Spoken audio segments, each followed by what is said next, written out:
అనేకమైన దంతములు కలిగిన వాడు కాదు అని. అనేక తంభక్కాన, చూడండి ఒకటే అక్షరములు ఎక్కడ ఆపాలో అక్కడ ఆపకపోతే అనేక అర్థాలు దారితీస్తాయి.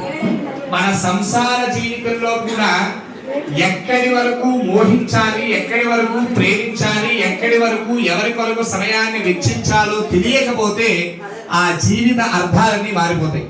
అనేక తంభక్కాన, నీకు అనేక మంది భక్తులు కలిగి ఉన్నారు. అదేమన్నా విశేషవాణి, దేవతలకి అనేక మంది భక్తులు ఉంటారు కదా అని ప్రశ్న వేస్తుంది.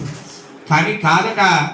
అనేక తంభక్కాన అంటే ఆ వినాయకుణ్ణి అర్చించి ధ్యానించడానికి కేవలము మనుష్యుల యందు మాత్రమే భక్తులు కాదట, పశు పక్షాదుల యందు కూడా భక్తులు ఉంటారట. అందుకనే మనకి మూషికాసురుడు అనేటటువంటి రాక్షసుడు ఆయన గొప్ప భక్తుడైన మూషికుడిగా మారాడు.